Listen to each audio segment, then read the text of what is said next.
ኩለን ደቂ ኣንስትዮ ኣብ ዙርየን ብዙሓት ወዳት ዝጅንጅንወን ኣለዉ እዮም። ሓቂ ዘረባት እንድሕር ደኣ ክንዛረብ ኮይና ብዙሓት ወዳት ዘይደልይዋ ጓል ኣንስተይቲ የላን እያ።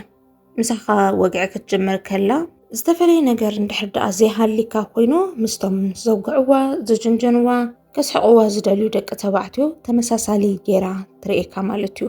ኣብዚ ሰዓት እዚ ናብ ውድድር ተኣቱ ሓድሽ ነገር እንድሕር ደኣ ዘይሃሊካ ኮይኑ ንፍቕሪ ክትሓስበካ ለይሕሰብ ለይፅበዩ ማለት ወይ ድማ ብዙሕ ክትለፍዕ ኣለካ ማለት እዩ። እሺ ንክትብለካን ንፍቕሪ ንክትሓስበካ ስለዚ ካብቶም ኣብ ጎና ዘለዉ ኣብ ዙርያ ዘለዉ ካልኦት ደቂ ተባዕትዮ ዘሐሽካ ኮንካ ትረአያ እንታይ ምስ ትገብር እዩ ወይ እንታይ ምስ ዝህልወካ እዩ።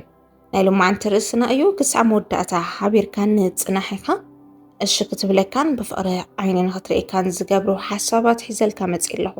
ንቻናል ሓድሽ ዝኾንኩም እንኳዕ ደሓን መጻኹም። እዚ ቻናል እዚ ፍቕራዊ ህይወትኩም ንምግልባጥ ተባሂሉ ዝተኸፈተ ቻናል እዩ።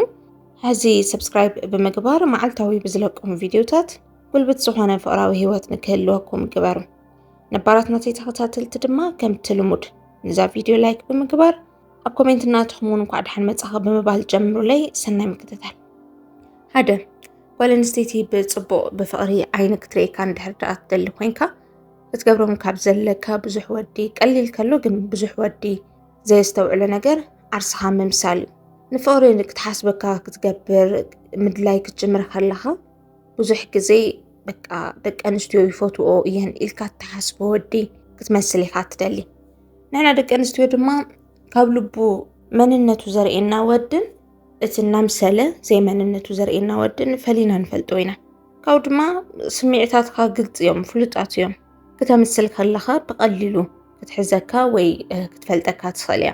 እቲ ትኽክለኛ ዝኾነ ፍቕራዊ ህይወት እውን ዘይክትጅምር ዘይክትምስርት ትኽእል። መንነትካ ሙሉእ ብሙሉእ ግልጽ ጌርካ ክትቀርባ ከለኻ ግን ሓደ ብነብስኻ እውን ነፃነት ስለ ዝስምዐካ እትሓብኦን እትገድፎም ባህሪ ስለ ዘይብልካ ሙሉእ ብሙሉእ ስልጣን ንክህልወካ ንነብስኻ ትሕግዞ። ተመፀት ትምፃእ ተኸደት ትኽድ ዓይነት ሓሳብ ንክህልወካ ይገብረካ። መንነትካ ፈውትያ ንክትቀርበካ ትለፍዖ ነገር የለን። ብቐጥታን ብግልፅን ክትቀርባ ከለኻ ባዕላ ደልያ ንክትመፀካ ዓብዪ በሪ ይኸፍተልካ። ኣብዚ ዘሎ ዋና ፀዋታ ጓል ኣንስተይቲ ንፍቕሪ ኢልካ ተቐርባ ከም ዘለኻ እንድሕር ደኣ ተረዲእዋ ኮይኑ ንክትልምናን እቲ ግዜ እውን ክተናውሑን እሺ ምባላ ዘይተርፍ እውን ምስ ብዙሓት ወዳዲራ ብዙሕ ሓድኪማ ዝስምዐካ ዝነበረ ኮንፊደንስ እውን ከምሰ ኣፍሪሳ ተመሊስካ ንድሕሪት ክትጓዓዝ እትገብረሉ ዕድል ዝለዓለ እዩ። ስለዚ ተመፀት ትምፃእ ተኸደት ትኽድ ግን ዕድለይ ክሙከር ብዝብል ማለት እዩ። ሪል ዝኾነ መንነትካ ሒዝካ ክትቀርብ ከለኻ ናባኻ ናይ ምምፃእ ዓቕማ ዝለዓለ ይከውን። ካልኣይ ድማ እዚ ነገር እዚ ክፍጠር ከለኹም ብመንነትካ ቅረባ ኣይተምስል ክብለካ ከለኹ ምስኡ ሓቢሩ ክኸይድ ዘለዎ ናቱ ሓጋዚ ዝኾነ ንኩሉ ነገር እሺ ዘይምባል እዩ። ንሕና ደቂ ኣንስትዮ ንኩሉ ነገር እሺ ዝብለና ወይ እውን ንጥቀመሉ ከም ዘለና ዝፈለጥናዮ ወዲ ተባዕታይ እንድሕር ደኣ ኮይኑ ናንዓቕናዮ ምኻድና ዘይተርፍ እዩ። ናንዓቐትካ ንክትከይድ እዩ ዝገብር። ብቐሊሉ እሺ ዝብለኒ ብቐሊሉ ክረኽቦ ዝኽእል ዓይነት ወዲ እዩ ኢላ ንክትሓስብ ይገብራ። ስለዚ ብዚ ፖይንት እዚ እንታይ ኢኻ ክትገብር ዘለካ ሙሉእ ብሙሉእ ዓርስኻ ምሰል ኢለካ ኣለኹ። ዓርስኻ ክትመስል ከለኻ ምእንታን እሺ ክትብለካ ኢልካ ውሽጥኻ ዘይፈቕዶ ወይ እውን ደስ ዘይብለካ ነገር ኩሉ ግዜ ብናታ ፕሮግራም ክትምራሕ ከይትገብር እታ ዝነኣሰት እኳሲ ንምርኻብ ቆፀሮ ክትሕዙ ከለኹም ወይ ክትዕልሉ ከምዚ ብቻት ምናምን ኣብዚ ሰዓት እዚ ምችወክ ዶ ይጥዕመካ ዶ ገለ ክትበሃሉ ከለኹም ንሳ ብዘውፀአቶ ፕሮግራም ጥራሕ ኣይትኸድ ወይ ኣብዛ ሰዓት እዚኣ ስጓለይ ስራሕ ኣላትን እሞ በዚኣ ዶ ክንራኸብ ገለ ኢልካ ናይ ባዕልካ ዝኾነ ፕሮግራም ክህልወካ ከም ዝኽእል ንክትፈልጥ ግበራ። እዚ ክብል ከለኹ ንኩሉ ሕቶታታ ወይ ንኩሉ ሓሳባታ ኣንጻር ኮይንካ ተማጎታ ማለት ዘይኮነሲ ግን ኣለካ ምሽ እቲ ትኽክለኛ ዝኾነ መንነትካ እቲ ትኽክለኛ ዝኾነ ፕሮግራምካ ብወቢልካ ንኣይልካ ትቕይሮ ነገር ከይሃለወ ብግልፅን ነፃ ኮይንካን ምርኻብኩም ንክቕፅል ግበር። ኣብ ኩሉ ነገር ኣዛዚት ንሳ እንድሕር ደኣ ኮይና እሺ በሃሊ ድማ ናትካ ባህሪ ትገብሮ እንድሕር ደኣ ኮይንካ ንዓኻ ዝነበራ ድሌትን ፍቕርን እናጎደለ ንክኸይድ ምስቶም ኣብ ዙርያ ዘለዉ ተመሳሳሊ ነገር እናገበሩ ዝውዕሉ ደቂ ተባዕትዮ ድማ ሓደ ዓይነት እናኾንካያ ንኽትከይድ ዝገብራ ባህሪ ስለ ዝኾነ ኣብ ኩሉ ነገር እሺ ዝብል ሓሳብ ከይተቕርበላ ወይ እውን ብቐሊሉ ኩሉ ነገር ክትረኽቦ ኣይትግበር። ምእንታን ናትካ ግዘን ናትካ ክብርን ኣብ ልእባ እውን ዓብዪ ቦታ ምእንታን ክህልወካ እዚ ነገር እዚ ኣይትግበር። እቲ ሳልሳይ ቁፅሪ ድማ ሓጋዚኣ ኩን። እዛ ነጥብ እዚኣ ማለት እዩ ንሕና ደቂ ኣንስትዮ ብኸመይ ንርዳእ መስለካ? እዚ ወትሮ ኢልና ሃበን እናበልናዮ ወይ ክፅግመና ከሎ ጥራሕ እንደልዮ ወዲ እንድሕር ደኣ ኮይኑ በርግፅ ብጣዕሚ እየን ዝንዕቆ ከምዚ ብቐሊሉ ክረኽብኦ ከምዝኽእላ ብውሽጡ እውን ፍቕሪ ተሰሚዕዎ እምበርሲ ሓላይ ኮይኑ ከምዘይኮነ ኣፀቢቓ ኢና ንፈልጥ። ማንም ጓል ኣንስተይቲ እውን ትፈልጥ እያ። ኣነ ሓጋዚኣ ኩን ዝብለካ ዘለኹ ኣብታ ትኽክለኛ ዝፀገማ ሰዓት እኒኣ በቃ ወርቃዊት ዘይትድገም ሰዓት ናይ ማን ክኸፍኣ ከሎ ወይ ክድብራ ከሎ ኣለካ ምሽ ወይ እውን ናይ ማን ፀገም ክገጥማ ከሎ ሽዑ ኣብ ጎና ዝኾነ ወዲ ፍጹም እያ ዘይትርስዑ። ናይ ግድን ብገንዘብ ኣይኮነን ኢቭን ዋላ ብሓሳብ ብዝጎደላ ነገር ክትሕግዛ ከለኻ ማለት እዩ ዓብዪ ቦታ ትህበካ። እዞም ከም ዝመሰሉ ጊዜያት ንፍቕራዊ ርክብ ጥራሕ ዘይኮነሲ ንተራ ምሕዝነት እውን ተመረፅቲ እዮም።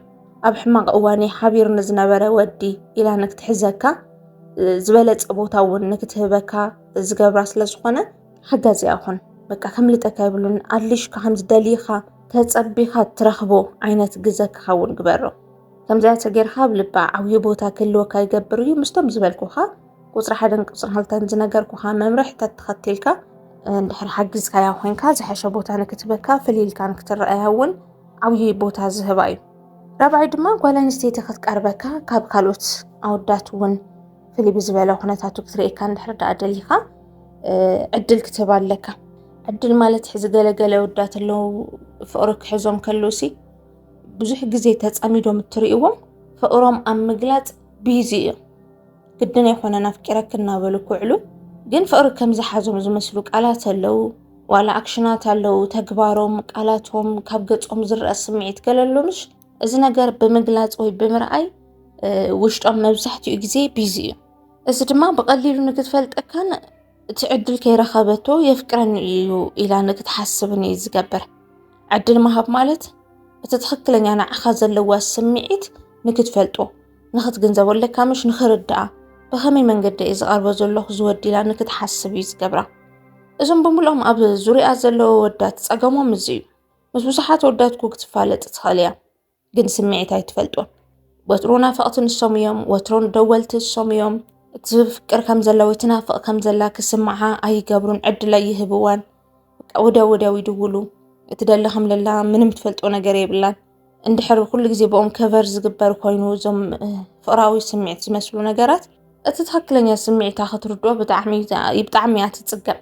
ስለዚ ንስኻ ካብኣቶም ፍልይ ክትብል እንድሕር ደኣ ትደሊ ኮይንካ ዕድል ፍጠረላ ትናፍቐካ ባዕላ ንኽትድውል። እዞም ከምዚኦም ዝመሰሉ ነገራት ስኢልካ ንጌም ኢልካ ዝግበሩ ይመስሉ እምበር ማለት እዩ እቲ ሰብ ትኽክለኛ ስምዒቱ ንክፈልጥ ብጣዕሚ ሓገዝቲ እዮም። ሰብ ደልዩ ይመፅእ ከም ዘሎ እንድሕር ተረዲእዎ ኮይኑ ናትካ ስምዒት ዓብዪ ቦታ እዩ ዝህብ፣ ክብሪ ኣለዎ። ባዕለይ ደለዩ እንደ ቀሪበዮ ኢሉ ሓላፍነት ንምውሳድ ውሽጡ ሬዲ እዩ ዝኸውን። ስለዚ ዕድል ሃባ ክብለካ ከለኹ ኩሉ ግዜ ደዋሊ፣ ኩሉ ግዜ ወግዒ ንክፍጠር ገባሪ፣ እቲ ኣብ መንጎኹም ዘሎ ርክብ ንክቕፅል ገባሪ ኣለካ ምሽ ንኩሉ ነገር ወትዋቲ ንስኻ በይንኻ ከይትኸውን።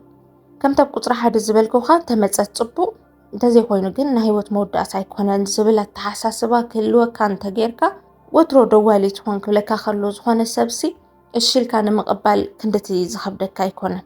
ስምዒትካ ድራይቭ ንክገብረካስ ኣይትፈቕደሉን ዘለኻ ማለት እዩ።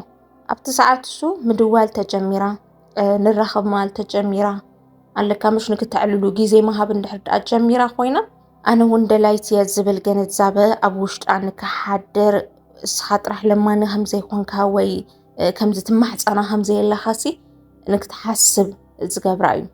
እዚ ማለት ድማ ዝሐሸ ክብሪ፣ ዝሐሸ ዋጋ ኣብ መንጎኹም ዝሐሸ ርክብ ኣለካ ምሽ ብክልቴኹም ነፃ ፍቓድ ዝተጀመረ ወይ ዝተመስረተ ፍቕራዊ ርክብ ንክህልወኩም ዝገብር እዩ።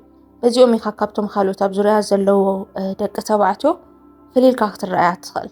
እንተዘይኮይኑ ያው ብዙሕ ትለፍዕ ብዙሕ ትፍተን ግን ያው ሓዊኢኻ መሓዙት ኢና ገለ እናበላ ምሽ ከም መፃንሒ ዝጥቀማሎም ዓይነት ደቂ ተባዕትዮ ኣለዉ።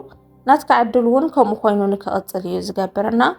ብከምዚ ጠንቆቕ ኩን ናልማዓንቲ ምኽረያ ኣብ ገዛል ድማ ካልእ ሓሳብ ሒዘልኩም ክመጽእ ሓቢረኩም ዝጸናሕኩ ሰናይት እየ ትቡን ሓሳብ እንድሕር ደኣ ሃልዩ ኮይኑ ኣብ ኮሜንት ሴክሽን ጽቡቓት ቃላት ጥራሕ ብምጥቃም ክተስፍሩለይ ትኽእሉ ኢኹም። ኣነ እውን እተን ሓሳባት ክወስደን እየ ብጣዕሚ ክብርቲ ሃብለይ ሓቢርኩም ስለ ዝጸናሕኩም